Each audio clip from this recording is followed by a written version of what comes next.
ठीक आहे.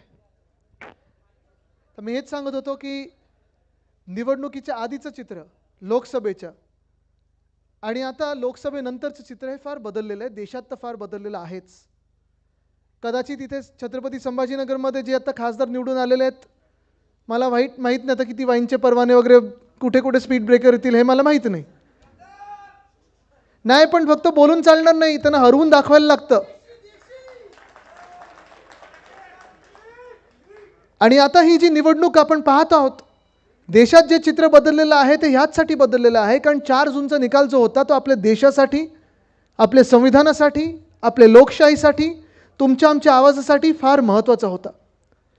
4 जूनच्या आधी जे चित्र दिसत होतं, देशभरात चित्र दिसत होतं, ते असं होतं की जणू काही भाजप, आणि खरी परिस्थिती म्हणजे ते जरी नंतर बोलत असतील की खोटं नॅरेटिव्ह आहे, फेक नॅरेटिव्ह आहे, ही सत्य परिस्थिती आहे की भाजपला आपल्या देशाचं संविधान जे महामानव डॉक्टर बाबासाहेब आंबेडकरांनी लिहून दिलेलं आहे ते बदलायचं होतं. ही खरी परिस्थिती आहे. आणि हे मी नाही म्हणत आहे. भाजपचे 5 की 6 उमेदवार म्हणाले होते त्यावेळी लोकसभेच्या वेळी की आम्हाला 400 पार द्या, ह्यासाठीच द्या कारण त्यांना संविधान बदलायचं होतं.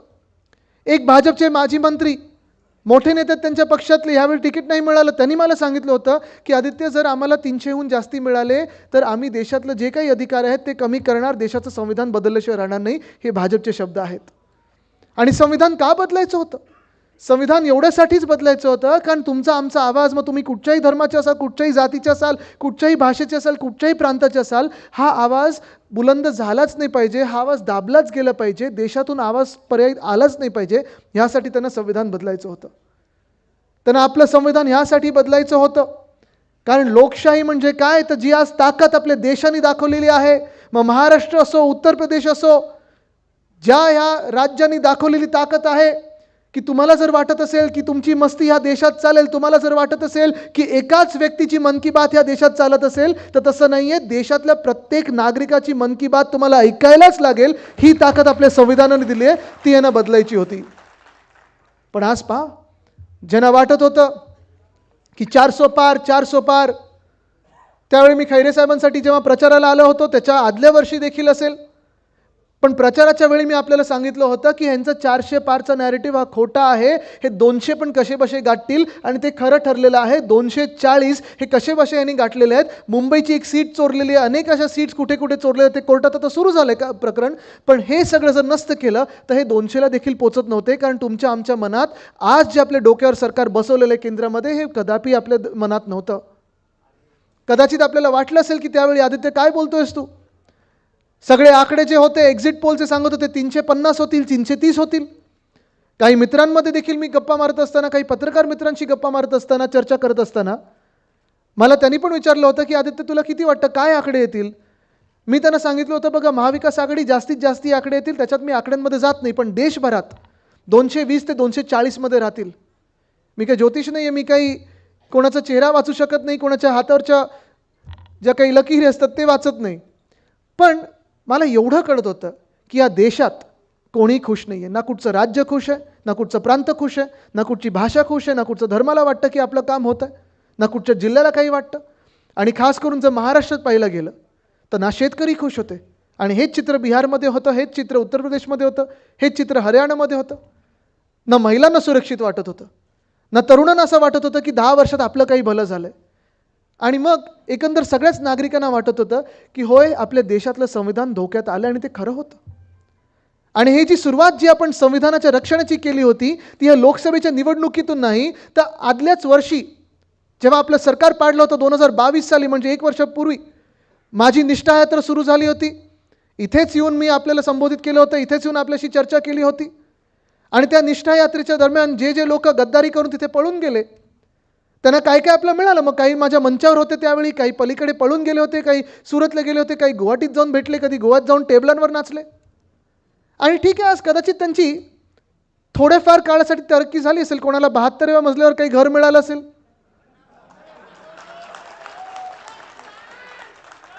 कोणाला डिफेंडर गाड्या मिळाल्या असतील,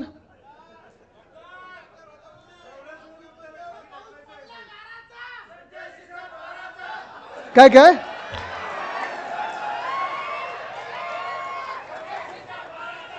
कोणाला म्हणतात टोल नाके मिळालेले आहेत. पण हे सगळं जरी असलं आणि ह्या 50 खोकेवाल्यांना सगळं काही त्यांचं आवडतं, चाहतं, जे काही असेल त्यांच्या मनामध्ये, तो अलादीनचा दिवा कसा होता, थोडं घासलं की जे पाहिजे तसं मुख्यमंत्री महोदयांकडे जातात. हे असं थोडं केलं की सगळं काही मिळतं. पण हे जरी त्यांच्यासाठी खरं असेल तरी तुम्ही मला सांगा, गेल्या 2 वर्षामध्ये महाराष्ट्राला जे हवं आहे, महाराष्ट्राच्या तरुणांना जे हवं आहे, महाराष्ट्रातल्या शेतकऱ्यांना जे हवं आहे, महाराष्ट्रातल्या महिलांना जे हवं आहे, हे महाराष्ट्राला मिळालं आहे का? आपल्या नशिबात जे यायला पाहिजे होतं महाराष्ट्र म्हणून, तुम्ही आम्ही म्हणून विचार बाजूला ठेवा. शिवसेना उद्धव बाळासाहेब ठाकरे पक्ष म्हणून हा विचार बाजूला मनातून काढा, की नेते म्हणून आपण विचार करतोय, की इच्छुक म्हणून विचार करतोय, की खासदार किंवा आमदार, हा विचार बाजूला ठेवा. पण एका महाराष्ट्राचा नागरिक म्हणून तुम्ही विचार करा, की गेल्या 2 वर्षामध्ये जो कारभार आपल्याला अपेक्षित होता, जे आपल्याला डोळ्या देखत दिसायला पाहिजे होतं, जी प्रगती आपली झाली पाहिजे होती, जशी या 50 खोक्यावाल्यांची झाली, या गद्दारांची झाली, ती प्रगती आपल्या महाराष्ट्र राज्याची झाली आहे का? हा विचार तुम्ही केला पाहिजे. कारण एक निवडणूक आता मागे गेलेली आहे. आणि जसं मी सांगत होतो, निष्ठा यात्रा माझी चालू होती, त्यानंतर उद्धव साहेबांनी आणि महाविकास आघाडीने महाराष्ट्रात संविधान रक्षणाची वज्रमूठ ही सभा आपण हाती घेतली होती. संभाजीनगर, छत्रपती संभाजीनगरमध्ये देखील सभा झाली होती, फार मोठी सभा झाली होती. आणि तेच संविधान आपण वाचवण्यात जर केंद्र सरकारच्या तिथे आपण यशस्वी ठरलो असू, तरी एक मोठी लढाई आता पुढची आपली येत आहे. ही लढाई संपलेली नाही आहे. कारण संविधान रक्षण ह्याची सुरुवात आणि गरज खरोखर जास्तीत जास्त ह्या महाराष्ट्रात हवी आहे. जे सरकार 2 वर्षापूर्वी आपलं पाडलं गेलं गद्दारांनी, 40 चोरांनी पाडलं सरकार, अलिबाबानं आपल्या डोक्यावर बसवलं, हे सरकार जे आहे ते घटनाबाह्य आहे. ज्या मिनिटाला कोर्टाकडून निकाल लागेल, जेव्हा लागायचं तेव्हा लागेल. आता काय अपेक्षा तर आहेच, तारीखवर तारीख मिळत चाललेली आहे, पण जेव्हा लागेल तेव्हा हे 40 चोर जेव्हा बाद होतील, तेव्हा हे ठरवलं जाईल की हे सरकार घटनाबाह्य होतं. आणि घटनाबाह्यचा अर्थ हाच आहे की डॉक्टर बाबासाहेब आंबेडकर महामानव यांनी जे संविधान आपल्याला लिहून दिलेलं आहे, ते संविधान यांनी बाजूला ठेवलेलं आहे. पण लोकसभेची निवडणूक ही लोकशाहीची होती, जे लोकशाही आता महाराष्ट्रातून तर बाजूलाच काढलेली आहे. गेले 2 वर्ष तुम्ही मला सांगा, तुम्ही कधी नगरसेवक 2 वर्षात पाहिलाय का कोणी? नाही, कारण निवडणूकच झाल्या नाही आहेत. 4 वर्ष, पण 4 वर्षांमध्ये पहिली 2 वर्ष कोविडची होती, त्यानंतर निवडणुका लागायला पाहिजे होत्या, प्रशासक लागलेले आहेत. त्यानंतर कुठेही महापौरची निवडणूक नाही, कुठच्याही कमिटीची निवडणूक नाही. तसंच नुसतं छत्रपती संभाजीनगर नाही तर मुंबई असेल, पुणे असेल, ठाणे असेल, नागपूर असेल, नाशिक असेल, कोल्हापूर, सोलापूर, वसई विरार, पनवेल, कुठेही जर पाहिलं तर महापौर नाही, नगरसेवक नाही, कमिट्या नाही, काम नाही. घाबरतातच. पण फक्त घाबरत नाही तर 2 गोष्टी आहेत. एका बाजूला घाबरतात जनतेच्या समोर जायला, पण त्यांच्या मागच्या दारातून जे कॉन्ट्रॅक्टर तर समोरच्या दारातून मंत्रालयात घुसायला लागलेले आहेत, ते कॉन्ट्रॅक्टरच्या समोर नतमस्तक होतात. आणि मिंदे सरकार, CM म्हणजे कॉन्ट्रॅक्टर मंत्री असं ते झालेलं आहे. सगळीकडे कॉन्ट्रॅक्ट कॉन्ट्रॅक्ट कॉन्ट्रॅक्ट. सगळ्या काही हायवे, आता नवीन हायवे म्हणजे जुना रस्ता कुठचा रिपेअर होत नाही, जुने खड्डे काही बुजत नाहीत, पण नवीन हायवे करायचे, नवीन उड्डाणपूल करायचे, नवीन बोगदे करायचे. कशासाठी, कोणासाठी, का म्हणून? आज आपण प्रश्न पाहत आहोत हा सर्वात मोठा, की जसं लोकशाही मी सांगितलं तुम्हाला धोक्यात आहे. महाराष्ट्रात निवडणूक झाली नाही, पुणे आणि चंद्रपूर लोकसभेची निवडणूक 1 वर्ष, 1.5 वर्ष पोटनिवडणूक झालीच नव्हती. आपल्या महानगरपालिका असतील, नगरपालिका असतील, अनेक निवडणुका अशा पेंडिंग ठेवल्यात. हेच सोडा, मुंबई युनिव्हर्सिटीमध्ये, मुंबई विद्यापीठामध्ये सिनेटची निवडणूक जी असते ती पण घेण्यासाठी यांना हिंमत नाही. असं हे मिंदे आणि भाजप प्रणित सरकार आहे. पण एका बाजूला लोकशाहीसाठी आपण लढलो, एका बाजूला संविधानासाठी लढलो. छत्रपती संभाजीनगरमध्ये निकाल जो काही आला असेल, पण आपल्याला पुन्हा एकदा तयारी करायला लागेल. कारण ही लढाई सर्वात जास्ती लोकशाहीची असेल किंवा संविधानाची असेल, ती महाराष्ट्रात सर्वात महत्त्वाची ठरणार आहे, सर्वात महत्त्वाची ठरणार आहे. आणि जशी संविधानाची ही लढाई आहे, तशी आपल्या स्वाभिमानाची देखील ही लढाई आहे, हे विसरू नका. स्वाभिमान आपला चिरडला जात आहे. आपल्या महाराष्ट्राची अस्मिता, आपल्या महाराष्ट्राचा आत्मा हा चिरडला जात आहे, दाबला जात आहे. कारण आज तुम्ही पहा, ह्या महाराष्ट्राला जो एक सुवर्णकाळ, जो सुवर्ण संधी आपण महाविकास आघाडी म्हणून आणत होतो, जो सुवर्णकाळ आपण महाविकास आघाडी म्हणून ह्या महाराष्ट्राला दाखवत होतो, तो सुवर्णकाळ आज गेलाय कुठे, ही आज विचार करण्याची वेळ आलेली आहे. महाविकास आघाडीचं आपलं सरकार असताना आपल्याला आठवत असेल, अनेक वेळा मी याच छत्रपती संभाजीनगरमध्ये आलो. एक ते खाम नदीचं इथे चांगले ते एका NGOनी काम केलेलं आहे, ते आता पुरस्कार मिळणार आहे त्यांना, पर्यावरणाचा पुरस्कार, जागतिक पुरस्कार त्या खाम नदीवर ज्यांनी काम केलं त्यांना मिळणार आहे. पण त्यांना प्रशासनाची देखील आपली जोड होती. तसंच रस्ते असतील. मला आठवतं गोडीलसाहेब आपण इथे आहात, महापौर आपण असताना अंबादास जानवेजी असतील, खैरेसाहेब असतील, मी असेन, रात्री आपण 11:30-12 नंतर रस्त्यांवर फिरलेलो आहे, गल्ल्यांमध्ये फिरलेलो आहे. आणि तेव्हाचे आपले जे म्युन्सिपल कमिशनर होते त्यांच्यासोबत आपण फिरलेलो आहे. कारण आपल्या छत्रपती संभाजीनगरमधले रस्ते कसे चांगले होतील, STPचं असेल, कचऱ्याचा जो प्लांट होता तिथे स्वतः आपण गेलो होतो. अर्थात तो वास सगळं आपल्या ते विलगीकरणाच्या प्लांटला जाऊन दिवसभर तो स्वतः आपण वास घेऊन फिरलो होतो. पण आपण कामं केली आणि ती कामं डोळ्यासमोर होती, लोकांच्या समोर होती. आणि तसंच इथे आपण ऑरिक सिटीचं जे काम केलं ते एवढं तुफान काम केलेलं होतं की नंतर मी साधारणपणे आपलं सरकार पडायच्या 1 महिन्याआधी महाराष्ट्रामध्ये जे 120 वेगळ्या वेगळ्या देशांचे दूत आहेत त्याच्यातून मला वाटतं 30 की 40 दूतांना मी आपल्या इथे ऑरिक सिटी खास करून पाहायला पाठवली होती. आणि अर्थात आपलं वेरूळ असेल, आपलं हे सगळं पाहायला पाठवलं होतं मी. आपण पर्यटन वाढवत होतो, आपण पर्यावरणावर लक्ष देत होतो, आपण विकास कामं करत होतो, शाश्वत विकास करत होतो, जंगलं वाचवत होतो. आणि त्याचसोबत आपण उद्योगाला देखील आपल्या राज्यात चालना देत होतो. इथे ऑरिक सिटी तर बाजूला आली आहे, पण आज तुम्ही मला सांगा, ह्या ऑरिक सिटीचा बोलबाला जेवढा आपल्या काळात झाला आणि जेवढे उद्योग आपण इथे आणू शकलो गेल्या 2 वर्षामध्ये, तुम्ही मला सांगा किती इथे संध्या तुम्हाला मिळाले आहेत. इथे स्थानिक पोरांनी आणि पोरींनी सांगावं, मला मुलामुलींनी सांगावं, तरुणींनी सांगावं की किती संध्या तुम्हाला इथे जॉबसाठी मिळालेल्या आहेत, जे तुम्हाला हक्काचा तुमचा रोजगार इथेच संभाजीनगरमध्ये देईल, ह्या जिल्ह्यामध्ये देईल. असं कुठचं एक तरी नवा मोठा उद्योग आलाय का? गेला. जे होते ते पण निघून चाललेले आहेत, जे आहेत त्यांना पळवण्याचं काम चालू आहे आणि जे येणार आहेत त्यांना रोखण्याचं काम चालू आहे. कारण भाजपाचं जे काही राजकारण आहे ते महाराष्ट्र विरोधी आहे, महाराष्ट्र द्वेष्टे आहे. आज आपण पाहतोय महाविकास आघाडीचं जेव्हा सरकार होतं तेव्हा उद्धवसाहेब मुख्यमंत्री होते आणि त्याच मुख्यमंत्र्यांनी कोविडच्या काळात अर्थचक्र बंद पडलं होतं तरी देखील अर्थचक्र सुरू करण्याचा पूर्ण प्रयत्न केला. आणि जून 2020 पासून जून 2022 पर्यंत साधारणपणे 6.5 लाख कोटीची गुंतवणूक आपण आपल्या राज्यात आणू शकलो. हे आपलं महाविकास आघाडीचं हे जे काम होतं ते लोकांसमोर आहे. पण तुम्ही मला सांगा, जे मी जसं इथे छाती ठोकून सांगू शकतो की एवढी गुंतवणूक आपण आणली, आज आपल्या राज्याचे जे उद्योग मंत्री त्यांचे उद्योग कुठे काय चालतात जे आपल्याला माहिती नाहीत, काही काही लोकांना माहिती असतील. बरोबर आहे, रस्ता दिसतो, डांबर दिसत नाही. तुम्हाला काय कोकणातून समजलं वाटतं?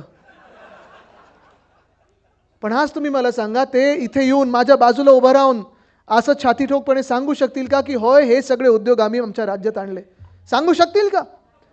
आपलं सरकार असताना जेवढे उद्योग आपण इथे ह्याच ऑरिक सिटीमध्ये आपण मेडिकल डिव्हाइस पार्क आणणार होतो, केंद्राकडे आपण प्रस्ताव पाठवला होता आणि तो प्रस्ताव असा 100% नीट करून पाठवला होता की केंद्र आपल्याला नाकारू शकतच नाही.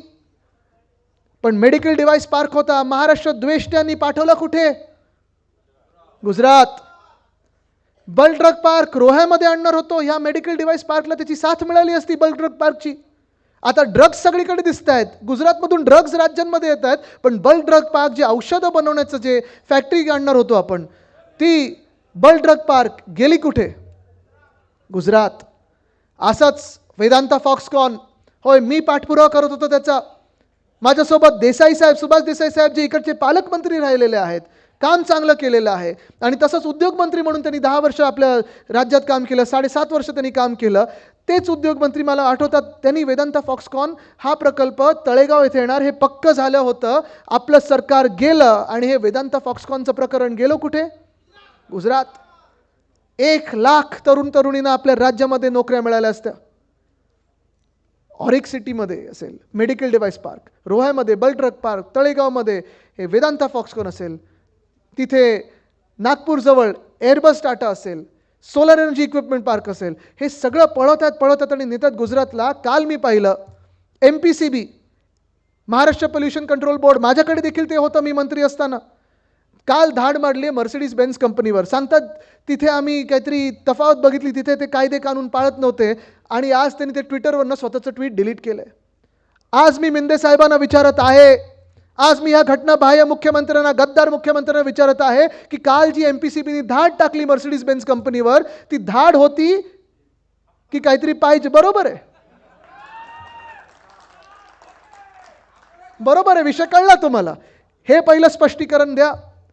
दुसरं म्हणजे जर धाड टाकली असेल, काय आढळून आलं तुम्हाला, काय नक्की तुम्ही दंड लावलेला आहे, काय चुकत होतं मर्सिडीज बेन्झ कंपनीचं, हे देखील सांगा. कारण त्या कंपनीने जग जाहीर सांगितलेलं आहे की आम्ही जागतिक पातळीचे स्टँडर्ड्स फॉलो करतो, आम्ही एक सुद्धा चूक केलेली नाही आहे. एवढी हिंमत जर त्यांच्यात असेल तर काहीतरी ते खरं करत असतील.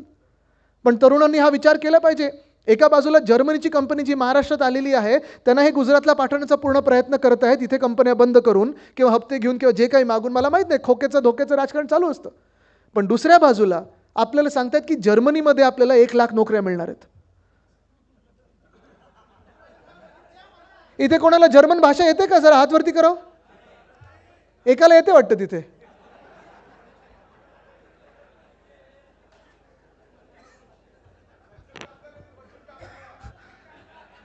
नाही म्हणजे मला हे कळतच नाही. आपण म्हणतो की जगात जर्मनी आणि महाराष्ट्रात परभणी, की देशात परभणी, पण परभणीत पण नोकऱ्या मिळत नाही आहेत आणि त्या जर्मनीत पाठवायला लागले. तो ना कोणाला जर्मन भाषा येते. 1-1.5 लाख विजा हे देऊ शकणार नाही आहेत. आपल्या लोकांना, आपल्या तरुण मुलामुलींना इथे इंजिनियरचे इथे जॉब्स मिळत नाहीत आणि देणार आहेत जर्मनीमध्ये. काय विमान तुम्ही पाठवणार आहे भरून? ह्या गद्दारांना असं वाटतं की गोवा, गुवाहाटी, सुरतला गेले तसं हे ना तिथे जायचं आहे. पण असं होऊ शकत नाही. आणि हाच तरुणांनी विचार केला पाहिजे की पुढची जी निवडणूक आहे ही आपल्या स्वाभिमानाची निवडणूक आहे. स्वाभिमान आपलं चिरडला जात आहे आणि स्वाभिमान तोच आहे जिथे तुम्ही सांगू शकता हक्काने की होय, ही माझी कमाई आहे, मी त्या कमाईवर जगतो. पण निवडणुकीच्या वेळी हे आपल्याला पटवायचा प्रयत्न करतील, हे आपल्याला काहीतरी अजून देण्याचा प्रयत्न करतील, हे आपल्याला विकत घेण्याचा प्रयत्न करतील, हे आपल्यामध्ये चीड निर्माण करण्याचा प्रयत्न करतील, हे आपल्यामध्ये वाद निर्माण करण्याचा प्रयत्न करतील. तरुणांनी विचार केला पाहिजे की हे ह्यांच्या पोळ्या ज्या आहेत आपल्या वादावर भाजून घेतात, आपण नंतर जाणार कुठे हा तुम्ही विचार केला पाहिजे. ना जर्मनीमध्ये आपण जाऊ शकत, ना गुजरातमध्ये आपल्याला नोकऱ्या मिळणार, आणि गुजरातशी आपलं काही भांडण नाही, काही वैर नाही आहे. मला राग तेव्हाच येतो आणि कदाचित तुम्हाला वाटत असेल की अरे आदित्य हा परत आम्हाला तेच सांगतोय. पण हे जे प्रकरण आहे ते थांबलेलं नाही आहे की सगळं जे काही आहे ते गुजरातला पाठवलं जात आहे. गुजरातचं जे हक्काचं आहे त्यांना मिळालंच पाहिजे, पण माझ्या हक्काचं, महाराष्ट्राच्या हक्काचं आहे जे तेव्हा तिथे पाठवतात तेव्हा मला राग येतो, तिथे मी नडणार म्हणजे नडणारच. आपलं सरकार ह्याचसाठी आणणं गरजेचं आहे. धावपळ करून ठीक आहे, जे आसामला जायचं आसामला जाऊ दे, काश्मीरमध्ये तिकडची गुंतवणूक तिथे जाऊ दे, पण महाराष्ट्राची गुंतवणूक जी आपण धावपळ केली, ज्यासाठी आपण हट्ट केला, किंवा जसं भाजपले सांगतात बाळ हट्ट केला आदित्यने, ठीक आहे चला बाळ हट्ट केला. काय माझ्या आजोबांचंच नाव बाळ केशव ठाकरे होतं तर बाळ हट्ट, चला बाळासाहेब आहेतच माझ्या नावामध्ये. पण मुख्य गोष्ट हीच आहे की बाळ हट्ट असेल, धावपळ असेल, मेहनत असेल, ज्या गोष्टीसाठी केली ती गोष्ट हीच होती की माझ्या तरुणींना, माझ्या मित्रमैत्रिणींना, इकडच्या महाराष्ट्रातल्या आपल्या युवा वर्गाला नोकऱ्या मिळायला पाहिजेत, ज्या नोकऱ्या आज मिळत नाही आहेत. MIDCमध्ये नोकऱ्या मिळत नाहीत, MIDC ओस पडत चाललेली आहे. ज्या MIDC चांगल्या होत्या त्या बंद पडत चाललेल्या आहेत. जे उद्योगपती आहेत ते मला अनेकदा भेटतात. परवाकडे नाशिकला होतो, आज छत्रपती संभाजीनगरमध्ये काही भेटीगाठी होत असतात आणि ते मला सांगतात की आदित्यजी आम्ही जायचं कोणाकडे? एक घटना बाह्य CM आहेत, 2 हाफ DCM आहेत, एकाकडे गेलं की दुसरे 2 नाराज. त्यांना काही दिलं म्हणून फोन येतात, आम्हाला काय देत नाही? ते बोलतात साहेब आम्ही काही द्यायला आलो नाही, तुमच्याकडून परवानगी घ्यायला आलो आहे. पण आज जी काही स्कीम चालू आहे, एकच लाडका उद्योगपती, एकच सगळं काही चालवणार, सगळे एअरपोर्ट त्यांच्याकडे, धारावी त्यांच्याकडे, मुंबई त्यांच्या घशात. आणि तसंच जर पाहिलं गेलं तर दुसऱ्या बाजूला लाडका माझा कॉन्ट्रॅक्टर ही जी योजना आहे, हीच योजना चालू आहे. तेही कॉन्ट्रॅक्टर कुठून आलेत हे तुम्ही लक्षात घ्या. कारण जे काही माझ्या कानावर येतं, अयोध्येमध्ये हरले, वाराणसीमध्ये हरायच्या जवळपास आले होते, ह्याचं कारण एकच होतं की तिकडच्या स्थानिक भूमिपुत्रांना त्याने डावललं आणि गुजरातच्या कॉन्ट्रॅक्टरना काम दिलं. मंदिरातले पुजारी देखील आता गुजरातचे आणतात. जी जुनी प्राचीन मंदिरं होती ती तोडली त्यांनी, मूर्त्या तोडल्या, आणि हे हिंदुत्व आपल्याला शिकवायला निघालेले आहेत. पण हेच जे मी सांगतोय की आपल्याला वादांमध्ये हे गुंतवून ठेवणार आणि तुम्हाला मतदानाच्या दिवशी भलतं काहीतरी व्हॉट्सॲपवर येईल, त्या व्हॉट्सॲपच्या युनिव्हर्सिटीवर जाऊ नका. जे तुम्हाला नोकरी आहे की नाही आणि तुम्हाला नोकरीची सध्या कोणाच्या काळात मिळत होत्या आणि सध्या खेचून कोणी घेतलेल्या आहेत हा विचार करून तुम्ही ज्या दिवशी मतदान होईल, अर्थात मध्ये प्रचारसभा होतीलच, पण आज कार्यकर्ता मेळावा आहे, पदाधिकाऱ्यांचा मेळावा आहे, ही काही जाहीर सभा नाही आहे. आणि ह्या पदाधिकाऱ्यांच्या मेळाव्यात मी तुम्हाला आज खास करून आवर्जून सांगतो की हा निरोप तुम्ही स्थानिक तिकडच्या तरुणांना आणि तरुणींना दिला पाहिजे. प्रायव्हेट उद्योगात कुठेही स्थान नसताना आपण सहसा जात असतो मग पब्लिक सर्व्हिसमध्ये. मागच्या आठवड्याच्या बातम्या किती लोकांनी वाचल्यात? MPSCचा जो काही सगळा घोळ झालेला आहे, वाचलं ना तुम्ही? परत मला वाटतं इकडून आपल्या मराठवाड्यातून तर अनेक मुलं जातात पुण्यामध्ये MPSCच्या परीक्षा द्यायला आणि ट्युशन घ्यायला.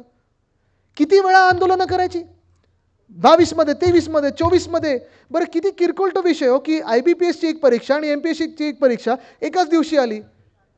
ठीक आहे, पत्रव्यवहार केला असेल तर तारखा बदला. पण हा आडमुठीपणा जो आहे MPSCचा की आम्ही तारीख बदलणारच नाही. काय करता तुम्ही? म्हणजे काय देशाची निवडणूक चालू होते की आम्ही तारीख बदलणार नाही?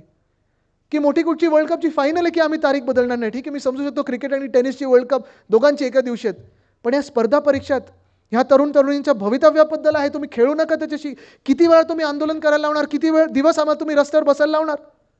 आणि मग हे सगळं घोळ घालून जेव्हा परीक्षा आपण उत्तीर्ण होतो, पास होतो, त्याच्यानंतर कोण ना कोणातरी फोन करायला लागतो, खोके द्यायला लागतात, खोके नाही तर अजून काही छोटा एन्व्हलप द्यायला लागतात, पाकिटं द्यायला लागतात. पोस्टिंगसाठी, बदली पोस्टिंगसाठी महाराष्ट्रामध्ये खोके, पाकिट वगैरे हे जे सुरू झालेलं आहे कल्चर, ही संस्कृती कधी आपल्या राज्याची नव्हती, ती आज दुर्दैवाने आपल्या राज्यात सुरू झालेली आहे. पोलिसांचाच विषय घेतला तर किती कठीण विषय झालेला आहे. 17,500 पदांची भरती होती कॉन्स्टेबलची मुंबईत. आले किती मुलं तिथे? 18 लाख मुलं. खैरे साहेब विचार करा, 18 लाख मुलं मुंबईत आले आणि बिचाऱ्यांना काही व्यवस्था केली नव्हती सरकारनी. त्यांना जोगेश्वरी पुलाखालती, मरीन ड्राईव्हवर वगैरे झोपायला लागलं, भर पावसात झोपायला लागलं. आता याच्यातून निवडले किती जातील माहीत नाही. निवडल्यानंतर पोस्टिंग कुठे मिळेल माहीत नाही. पोस्टिंग मिळालं, घर मिळणार का माहीत नाही. ज्यांना घरं आहेत त्यांची घरं कुठच्या परिस्थितीत आहेत. आपण 650 कोटी दिली होती, काय आता मिळालं त्यांना माहीत नाही. आणि एका बाजूला हे चालू असताना ते महाराष्ट्र सिक्युरिटी फोर्स म्हणून दुसरं आहे, 20,000 मुलं त्याच्यात भरती केलेली आहेत, पण तेही कॉन्ट्रॅक्ट सिस्टमवर. हे कॉन्ट्रॅक्ट सिस्टमचं जे भूत चालू झालेलं आहे, इथे देखील अनेक युनियन आपल्या शिवसेनेच्या आहेत, भारतीय कामगार सेनेच्या आहेत. पण दानवे साहेब, हे जे कॉन्ट्रॅक्ट सिस्टमचं जे हे ना कामगार कायदे बदलायचे आहेत, ते आपल्या देशासाठी आणि आपल्या राज्यासाठी धोक्याचे आहेत. फिक्स्ड टर्म एम्प्लॉयमेंटचा विषय असेल, कॉन्ट्रॅक्ट लेबरचा विषय असेल, म्हणजे आपल्या महाराष्ट्राच्या तरुण तरुणींनी जायचं नक्की कुठे? की तुमच्याच मागे धावत बसायचं, खोके खोके खोके करत, कार्यकर्ते म्हणून तुमच्या राजकीय पक्षांच्या मागे धावत बसायचं, भाजपच्या मागे धावत बसायचं. आणि भाजपचे स्वतःचे जे नेत्यांची मुलं आहेत ते कोण कुठच्या पदावर बसतात, कोण ICC मध्ये बसतंय, कोण कुठे जागतिक युनिव्हर्सिटीमध्ये आहे, पण आपली जी तरुण मुलं मुली आहेत त्यांना रस्त्यावर दगडफेकीसाठी वापरतात. हा फरक आहे, हे तुम्ही लक्षात घेणं गरजेचं आहे. आणि म्हणून तरुणांनी खूप व्यवस्थित विचार करून जेव्हा तुम्ही प्रचाराला लागाल, जेव्हा तुम्ही घरोघरी जाल, जेव्हा डोर टू डोर जाल, तेव्हा हा विचार तुम्ही केला पाहिजे की आपला उमेदवार जरी कोणी असला, आज 100 इच्छुक असतील, पण आपला उमेदवार जरी कोणी असेल, उद्धव साहेब देतील ते उमेदवार असतील, पण मशाल, कारण ह्या अंधकारामध्ये मशालच तो उजाला आणू शकते, एक उजेड आणू शकतो. पण ही जी काही फसवणुकीची योजना आहे ही अजून भयानक सुरू होणार आहे. इथे महिला पदाधिकारी देखील आलेले आहेत. आपल्याला मी विचारत आहे, ह्या सरकारने 2 वर्षामध्ये तुमची आठवण कधीतरी काढली का? आज लाडकी बहीण म्हणून आज काय लखपती दिदी सकाळी झालेलं आहे, त्यानंतर लाडकी बहीण सुरू झालेलं आहे. नाही नाही, तुम्ही गंमत बघा, ते परत घेणार की नाही मला माहित नाही. मध्ये एक आमदार बोललेत की तुम्ही मतदान नाही केलं तर परत घेणार आहे. परत घेतोच कसा? मी आहे नाही ते उभा तुमच्या सोबत. पण विचार करा तुम्ही, 10 वर्षापूर्वी जे 15 लाखाबद्दल बोलत होते, 10 वर्षात कुठे आलेत ते? किती शून्य कमी झाले?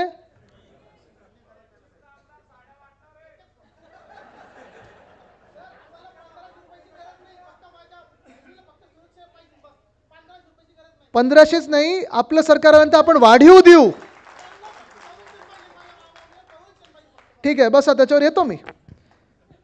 पण महत्त्वाचं म्हणजे हा फुगा फोडणं गरजेचं आहे की हे सगळं खोटं आहे, थोटांड आहे.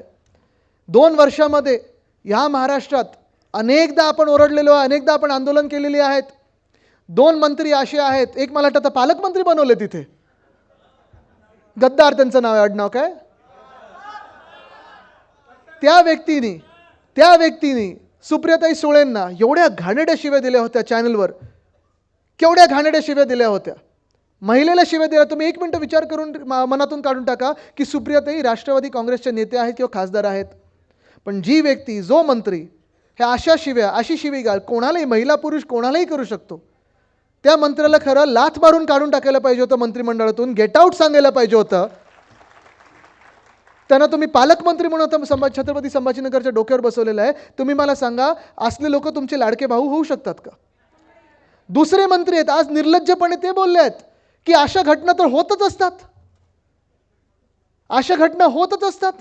अरे तुमच्यावरच एवढे भयानक आरोप झाले होते की उद्धव साहेबांना तुम्हाला काढायला लागलं होतं, गेट आउट सांगायला लागलं होतं. माहिती आहे ना कोणाबद्दल बोलतोय मी? आज काय स्टेटमेंट दिलं आज की काल की आंदोलन योग्य नाहीत, अशी घटना होत असतात. अरे होत असतात. महिलांवर अत्याचार होतोय, महिलांवर बलात्कार होतोय, त्यांना फाशी द्या अशी आंदोलनं तुम्ही केली पाहिजेत. हा कुठचं निर्लज्जपण आहे की अशी घटना होत असतात कारण तुम्हाला फाशी होईल म्हणून? लाज वाटली पाहिजे. पण ह्या लोकांना जर तुम्ही मंत्रिमंडळात ठेवत असाल तर हे घटनाबाह्य मुख्यमंत्री तुमचा लाडका भाऊ होऊ शकतो का? तिसरी गोष्ट तुम्हाला विचारतो, आणि हे मी आधी पण बोललेलो आहे, त्यांचा जो मित्र पक्ष आहे किंवा त्यांच्या मागे जी महाशक्ती उभी आहे भाजपा, त्यांचे लोक किती सांगायचे, प्रधानमंत्री महोदय स्वतः ज्या रेवण्णासाठी गेले होते प्रचाराला, 2,500 महिलांवर त्यांनी अत्याचार केलाय, बलात्कार केलाय, त्यांचे व्हिडिओ काढलेले आहेत, त्या रेवण्णासाठी प्रचार करणारी भाजप तुमचा लाडका भाऊ होऊ शकतो का? बिल्किस बानोवर ज्यांनी रेप केला होता, बलात्कार केला होता, त्यांच्या बलात्कारांना जेलमधून बाहेर काढून त्यांचं औक्षण केलं, त्यांना हार घातले आणि प्रचारात फिरवलं. जातपात धर्म न पाहता बिल्किस बानोची किंवा त्या बलात्काराची, वंदनीय हिंदू सम्राट बाळासाहेब ठाकरेंची भूमिका हीच असती की त्या बलात्काराला फाशीवर चढवा. त्या बलात्कारांचा सत्कार करणारा भाजप तुमचा लाडका भाऊ होऊ शकतो का? नाही होऊ शकत. हे सगळं निवडणुकीबद्दल फसवणूक आलेली आहे. आणि हा लाडका भाऊ जो स्वतःला लाडका भाऊ म्हणून म्हणत आहे, काल जेव्हा आपण आंदोलन करत होतो, महाविकास आघाडी म्हणून आंदोलन नाही तर महाराष्ट्र म्हणून आंदोलन करत होतो, ते ह्या विकृतीविरुद्ध आंदोलन करत होतो. आणि त्याच वेळी भाजपने आपल्या विरोधात आंदोलन केलं. आपलं कालचं आंदोलन खरं तर बंद आणि नंतर आंदोलन बंद आपण केलं नाही कारण हायकोर्टाने, सन्मान्य उच्च न्यायालयाने आपल्याला सांगितलं की बंद करू नका. ठीक आहे, 2 पर्यंतच बंद होता, पण तो देखील आपण नाही केला. पण काल जे आपण आंदोलन केलं होतं ते कुठच्याही राजकीय पक्षाविरुद्ध केलं नव्हतं. आपलं कालचं आंदोलन हे राजकीय नव्हतंच. कालचं आपलं आंदोलन संस्कृती विरुद्ध विकृती होतं आणि त्या विकृतीच्या बाजूने भाजपने आंदोलन केलेलं आहे. हे तुम्ही लक्षात घ्या, हे तुम्ही लक्षात घ्या. पुढच्या काही दिवसांमध्ये अजून घरा जे घटनाबाह्य मुख्यमंत्री फिरतात, मिळाले का, मिळाले का, तुम्हाला आले? हा बरोबर. हा सगळा खोटारडेपणा सगळीकडे चालणार आहे. आत्ता सांगतात की आमचं सरकारांत परत वाढीव देऊ. मी त्यांना सांगतो, हिम्मत असेल तर आत्ताच वाढीव द्या. तुमचं सरकार येत तर नाहीच. आमचं सरकार येणारच आणि मी वाढीव देणार म्हणजे देणारच आहोत. पण त्याच सोबत राष्ट्रपती महोदयांकडे आमचा पाठपुरावा चालू आहे की शक्ती कायदा हा पारित झालाच पाहिजे. शक्ती कायदा आपण आणला होता, शक्ती कायदा आपण मांडला होता, शक्ती कायदा आपल्या विधान भवनात मंजूर झाला होता, आपलं सरकार असताना मंजूर झाला होता. 2020च्या अधिवेशनात, हिवाळी अधिवेशनात आपण तो मांडला आणि 2021 मध्ये आपण तो पाठवला होता. भाजपाल नाही, ते भाजपचे असल्यामुळे भाजपाल निघतं. काय त्यांचं नाव? राज्यपाल कोश्यारी साहेब. भाजपालच होते, भाजपचेच होते. तसेच वागायचे. पण त्यांनी पाठवला तो कायदा केंद्राकडे, म्हणजे राष्ट्रपती महोदयांकडे. तुम्ही विचार करा, 2021 निघून गेलं, 22 निघून गेलं, 23 निघून गेलं, आता 24चं संपत आलेलं आहे, पण अजून कायदा पारित झालेला नाही. कशासाठी? काय हा भाजपच्या विरोधात कायदा होता? काही भाजपच्या नेत्यांच्या विरोधात कायदा होता? कोणाविरुद्ध हा कायदा होता? हा कायदा जो महिलांवर अत्याचार करतो त्याच्या विरोधात होता. हा कायदा महिलांना बळ देण्यासाठी, शक्ती देण्यासाठी कायदा होता. त्या कायद्याचा हा भाजप विरोध करत आहे. हे दुर्दैव आहे. आणि आज आपल्याला सांगत आहे की तुम्ही आमच्या सगळ्या लाडक्या बहिणी आहात. पण हा विचार तुम्ही केला पाहिजे की 15 लाखाबद्दल जे 1500 वर आलेले आहेत ते पुढचे पण 2 शून्य काढतील, कारण तसंच फसवणूक आपल्या शेतकरी बांधवांची होत आहे. येतात ना, जेव्हा कर्जमुक्ती होते, जेव्हा आपल्याला आठवत असेल महाविकास आघाडीचं आपलं सरकार आलं, तेव्हा उद्धव साहेबांनी कुठचीही निवडणूक जवळ नसताना देखील 2019मध्ये 2019-20 मध्ये, म्हणजे आपलं सरकार 19च्या नोव्हेंबरमध्ये आलं, 2019च्या डिसेंबर आणि जानेवारीमध्ये आपण पुढच्या 2 महिन्यात एक कार्यक्रम राबवला होता. तो म्हणजे 2 महिन्यात आपण कर्जमुक्ती 2 लाखापर्यंतची केली होती. तसं जर पाहिलं गेलं तर 2019 पासून लोकसभा 5 वर्षावर होती, 2019 पासून विधानसभा पुढच्या 5 वर्ष होती. कुठचेही मुख्यमंत्री निवडणुकीचे जवळ असे सगळे खेळ खेळत असतात. उद्धव साहेबांचं मन हे खरं आहे, पारदर्शक आहे. कुटुंब प्रमुख असल्यामुळे त्यांनी सांगितलं, मी माझं वचन पूर्ण करणार. माझं पहिलं महाराष्ट्राला वचन होतं की शेतकऱ्यांची कर्जमुक्ती करणार. ती उद्धव साहेबांनी करून दाखवली होती आणि पुन्हा एकदा करू. शेतकऱ्यांना मदत लागेल तेव्हा आपण देऊ. मला आठवतं कोविडच्या काळात देखील जेव्हा जेव्हा शेतकऱ्यांना मदत लागायची तेव्हा आपण जी काही मदत, काही जास्ती देऊ शकलो नाही पण जी काही मदत लगेच द्यायचो, खांद्याला खांदा द्यायचो, एक आधार द्यायचो, आपण धीर द्यायचो की आम्ही तुमच्यासोबत आहोत. उद्या आता आपण फिरणार आहोत, जिथे शेतकरी भेटतील, शेतकरी मेळावे आहेत, आपले शेतकरी संवाद आहेत, आपले पदाधिकारी देखील असतील. पण तुम्ही ह्या महाराष्ट्रातल्या शेतकऱ्यांना विचारा की गेल्या 2 वर्षामध्ये तुम्हाला वाटतं का की हे सरकार तुमचं आहे? आणि हेच मी तुम्हाला सांगते, महिलांना पण सांगते, जे 1500 बद्दल आता बोलायला लागलेले आहेत, 15 रुपयाचे जर तुम्हाला चेक यायला लागले तर त्याच्यात आश्चर्य काही वाटून घेऊ नका. कारण महाराष्ट्रातल्या शेतकऱ्यांना कधी 2 रुपयाचा चेक, कधी 5 रुपयाचा चेक, कधी 15 रुपयाचा चेक, हे सगळे दाखले आहेत, हे चेक दाखवलेले आहेत, प्रेसमध्ये आलेलं आहे. कारण सुरुवात अशीच झाली की आम्ही 6,000 देऊ, प्रधानमंत्री काय ते किसान सन्मान योजना, आणि 4,000 रुपये खालतून आम्ही राज्य सरकार म्हणून देऊ. मग हे सगळं होताना एवढे कमी चेक जातात कसे? म्हणजे आता शेतकऱ्यांना एकदा फसवून झालं की आता महिलांना फसवायला सुरू करते की काय हे राज्य सरकार आणि भाजपचं सरकार, हा आता प्रश्न पडायला लागलेला आहे. पण महाराष्ट्र आता फसणार नाही. कारण महाराष्ट्रातल्या शेतकऱ्याला देखील माहिती आहे की पंजाबमधून जे शेतकरी आंदोलन करायला गेले होते, हरियाणामधले जे शेतकरी आंदोलन करायला गेले होते, त्यांच्यावर लाठीचार्ज केला गेला ह्याच भाजपाने. अन्नदाता देवो भव ही आपली देशाची संस्कृती आहे, पण ह्याच अन्नदात्यावर अश्रुधूर सोडला गेला, पोलीस फायरिंग केलं होतं, त्यांना माओवादी बोललं, त्यांना खालिस्तानी बोलले, त्यांना अतिरेकी बोलले, आणि आता ते सांगतात की आम्ही किसानच्या सोबत आहोत. नाही चालू शकत असं राजकारण. त्या शेतकऱ्यांनी दाखवलेलं आहे की देशात कोणाची मस्ती चालत नाही. आज हा आपल्याला विचार करायचा आहे की महाराष्ट्र म्हणून आपल्या स्वाभिमानाचा, आपल्या आत्म्याचा, आपल्या अस्मितेचा विचार आपण करणार आहोत की नाही? की जे चाललं आहे ते चालवत राहायचं, जे चाललंय ते चालवत राहायचं. शेतकरी आत्महत्या करतात. बदलापूरमध्ये जे घडलं, 6 दिवस FIR घेतली नाही, मग त्या गरोदर महिलेला पोलीस स्टेशनमध्ये 10 तास बसून ठेवलं, त्याच्यानंतर FIR घेतली. बरं, जे आंदोलन करायला उतरले त्यांच्यावर लाठीचार्ज केला. हे जे चाललंय हे मान्य असेल तर ठीक आहे, जे चाललंय ते चालू द्या. पण जर तुम्हाला ठरवायचं असेल की ज्या नोकऱ्यांच्या संध्या ह्या भाजपाने आणि भाजप प्रणित खोके सरकारने गुजरातला घालवल्या, बदला नाही तर बदलाव आणायचा असेल आपल्याला, तर तुम्हाला एकजुटीने एकत्र यायलाच लागेल. तुम्ही तयार आहात का?